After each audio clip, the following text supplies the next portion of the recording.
మానవ శరీరంలో అతి పొడవైన సిర ఏది? కరెక్ట్ ఆన్సర్ ఆప్షన్ బి సఫీనస్ సిర. మానవ శరీరంలో అతి పొడవైన సిర సఫీనస్ సిర. ఫ్రెండ్స్ చూడండి, ఇది పాదం నుండి తొడ పైభాగం వరకు ప్రయాణిస్తుంది. ఓకేనా, పాదం నుండి తొడ పైభాగం వరకు ప్రయాణిస్తుంది. అలాగే మానవ శరీరంలో అతి పొడవైన కండరం ఏదంటే షార్టోరియస్. ఓకేనా, longest muscle in human body షార్టోరియస్.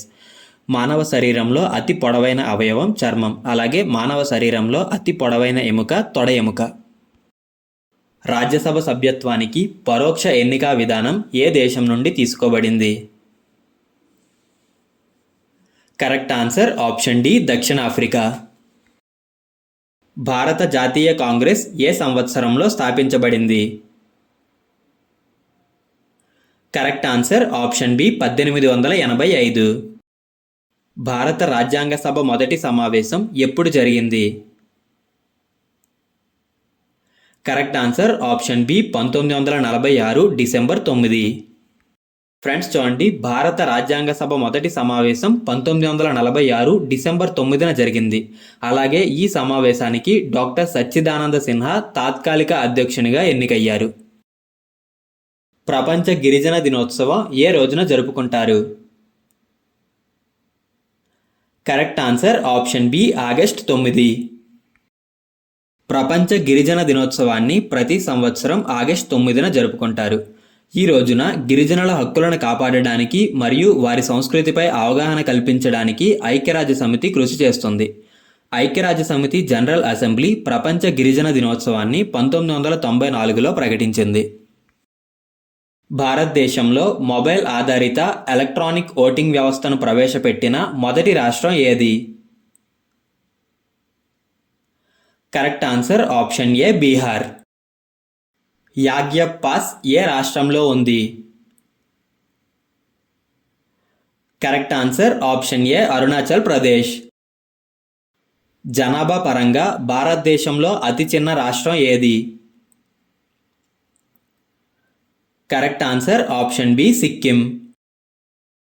జాతీయ స్టార్టప్ దినోత్సవాన్ని ఏ రోజున జరుపుకుంటారు? కరెక్ట్ ఆన్సర్ ఆప్షన్ ఏ జనవరి 16. జాతీయ స్టార్టప్ దినోత్సవాన్ని ప్రతి సంవత్సరం జనవరి 16న జరుపుకుంటారు. ఫ్రెండ్స్, దీనిని ప్రధానమంత్రి నరేంద్ర మోడీ 2022లో ప్రకటించారు. సెంట్రల్ అడ్మినిస్ట్రేటివ్ ట్రిబ్యునల్ ఏ ఆర్టికల్ కిందకు వస్తుంది? Correct answer option D article 323 sub clause A. Friends, central administrative ట్రిబ్యునల్స్ను 1976లో 42వ రాజ్యాంగ సవరణ ద్వారా చేర్చారు. ఈ ఆర్టికల్ ప్రభుత్వ ఉద్యోగులకు సంబంధించిన పరిపాలనా వివాదాలను పరిష్కరించడానికి ఉపయోగపడుతుంది. కేంద్ర సమాచార కమిషన్ లేదా సెంట్రల్ ఇన్ఫర్మేషన్ కమిషన్ ఏ సంవత్సరంలో ఏర్పడింది? Correct answer option B 2005. క్రింది వాటిలో ఏ కేంద్రపాలిత ప్రాంతంలో ఓంగే తెగ ప్రజలు నివసిస్తున్నారు? Correct answer option A Andaman and Nicobar Islands. Municipality వ్యవస్థ భారత రాజ్యాంగంలోని ఏ భాగానికి చెందినది? Correct answer option B part 9 sub clause A. భారత రాజ్యాంగంలోని పార్ట్ 9A మున్సిపాలిటీ వ్యవస్థ గురించి వివరిస్తుంది. ఫ్రెండ్స్, దీనిని 1992 74వ రాజ్యాంగ సవరణ ద్వారా చేర్చారు. అలాగే అమల్లోకి వచ్చిన సంవత్సరం 1993 జూన్ 1. ఓకేనా, 1992 74వ రాజ్యాంగ సవరణ ద్వారా చేర్చారు మరియు 1993 జూన్ 1 నుండి అమల్లోకి తీసుకొచ్చారు. కలరిపయట్టు ఏ రాష్ట్రానికి చెందిన యుద్ధ కళ? Correct answer option D Kerala. National research centre on equines NRCE ఎక్కడ ఉంది? Correct answer option D Hisar. Friends, national research centre on equines NRCE ఎవరి ఆధ్వర్యంలో పనిచేస్తుందంటే ICAR Indian council on agricultural research ఆధ్వర్యంలో పనిచేస్తుంది. ఓకేనా, NRCE ICAR ఆధ్వర్యంలో పనిచేస్తుంది. భారతదేశంలో గుర్రాలు, గాడిదలు వంటి ఈక్విన్ జాతుల ఆరోగ్యం మరియు వాటి ఉత్పత్తిని మెరుగుపరచడంపై ఈ కేంద్రం పరిశోధనలు చేస్తుంది. ఈ సంస్థ హర్యానాలోని హిసార్లో ఉంది. భారతదేశ జీఎస్టీ నమూనా ఏ దేశ నమూనాచే ప్రభావితమైంది? Correct answer option A Canada. Friends, భారతదేశంలో జీఎస్టీ ప్రవేశపెట్టబడిన సంవత్సరం 2017 జూలై 1. ప్రపంచంలో జీఎస్టీని అమలు చేసిన మొదటి దేశం ఏదంటే ఫ్రాన్స్. ఫ్రాన్స్ 1954లో జీఎస్టీని అమలు చేసింది. ప్రస్తుతం ప్రపంచంలో 160కి పైగా దేశాలు జీఎస్టీని అమలు చేస్తున్నాయి. చికట్ కలో పండుగను ఏ రాష్ట్రంలో జరుపుకుంటారు? Correct answer option B Goa. Gandhi Irwin ఒప్పందం లేదా గాంధీ-ఇర్విన్ ప్యాక్ట్ జరిగిన సంవత్సరం? Correct answer option A 1931. Gandhi Irwin ఒప్పందం లేదా గాంధీ-ఇర్విన్ ప్యాక్ట్ అనేది 1931 మార్చ్ 5న మహాత్మా గాంధీ మరియు లార్డ్ ఇర్విన్ మధ్య కుదిరిన ఒక రాజకీయ ఒప్పందం. ఫ్రెండ్స్, ఈ ఒప్పందం ఏంటంటే మన భారతీయులు అప్పుడు జరుగుతున్న కొన్ని ఉద్యమాలను ఆపేసినట్లయితే దానికి బదులుగా వారు రాజకీయ ఖైదీలను విడిచిపెడతారు, అలాగే ఉప్పుపై కొంత మద్దతు ఇస్తారు అన్నట్లు. ఏ కాలాన్ని సైన్స్ యొక్క చీకటి యుగం లేదా డార్క్ ఏజ్ ఆఫ్ సైన్స్ అని అంటారు? Correct answer option D 200 AD to 1200 AD. Friends, ఈ కాలాన్ని సైన్స్ యొక్క చీకటి యుగం లేదా డార్క్ ఏజ్ ఆఫ్ సైన్స్ అనడానికి కారణం ఏంటంటే రోమన్ సామ్రాజ్యం పతనం అవడం. నిసార్ అనే నాణెంను ఎవరు ప్రవేశపెట్టారు? Correct answer option B Jahangir. The future of India అనే పుస్తకాన్ని ఎవరు రచించారు? Correct answer option B Bimal Jalan.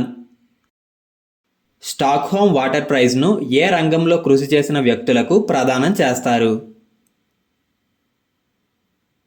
Correct answer option ఏ నీటి వనరుల పరిరక్షణ మరియు సంరక్షణ. 2025లో స్టాక్హోమ్ వాటర్ ప్రైజ్ను గుంటర్ బ్లాస్ గెలుచుకున్నారు. ఫ్రెండ్స్, స్టాక్హోమ్ వాటర్ ప్రైజ్ గెలుచుకున్న మొట్టమొదటి భారతీయుడు ఎవరంటే రాజేంద్ర సింగ్. ఈయన రాజస్థాన్లోని అల్వర్ జిల్లాకు చెందినవారు. 2015లో స్టాక్హోమ్ వాటర్ ప్రైజ్ను గెలుచుకున్నారు. ఫ్రెండ్స్ చూడండి, ఈయన్ను వాటర్ మ్యాన్ ఆఫ్ ఇండియా అని కూడా పిలుస్తారు. మానవ శరీరంలో అతిపెద్ద కణం ఏది? కరెక్ట్ ఆన్సర్ ఆప్షన్ సి అండం. ఫ్రెండ్స్, మానవ శరీరంలో అతిపెద్ద కణం ఏదంటే అండం కదా, అలాగే అతి పొడవైన కణం ఏదంటే న్యూరాన్, నాడీ కణం అంటాం. కర్మాగారాల్లో బాలల ఉపాధి నిషేధం మొదలైన అంశాలు ఏ ఆర్టికల్కు సంబంధించినవి? Correct answer option C article 24. ISRO ఏ పంచవర్ష ప్రణాళికలో స్థాపించబడింది? కరెక్ట్ ఆన్సర్ ఆప్షన్ డి 4వ పంచవర్ష ప్రణాళిక. ఫ్రెండ్స్, 4వ పంచవర్ష ప్రణాళిక 1969లో ప్రారంభమై 1974లో ముగిసింది. ఫ్రెండ్స్, ఈ పంచవర్ష ప్రణాళిక లేదా 5 year ప్లాన్ ఏదైతే ఉందో దీనిని ఏ దేశం నుంచి తీసుకున్నామంటే యుఎస్ఎస్ఆర్. ఓకేనా, పంచవర్ష ప్రణాళికను యుఎస్ఎస్ఆర్ నుంచి తీసుకున్నాం. అలాగే మొదటి పంచవర్ష ప్రణాళిక 1951లో ప్రారంభమై 1956లో ముగిసింది. దీనికి అధ్యక్షత వహించింది ఎవరంటే జవహర్లాల్ నెహ్రూ గారు. ఓకేనా, జవహర్లాల్ నెహ్రూ గారు మొదటి పంచవర్ష ప్రణాళికకు అధ్యక్షత వహించారు. అలాగే చివరి పంచవర్ష ప్రణాళిక అయిన 12వ పంచవర్ష ప్రణాళిక 2012లో ప్రారంభమై 2017లో ముగిసింది.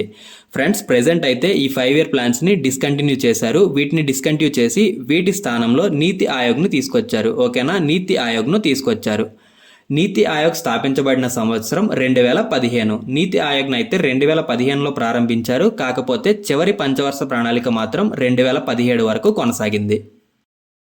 ISRO Indian space research organisation. Friends, ISRO స్థాపించబడిన సంవత్సరం 1969. అలాగే ఇస్రో ప్రధాన కార్యాలయం ఎక్కడ ఉందంటే బెంగళూరులో ఉంది.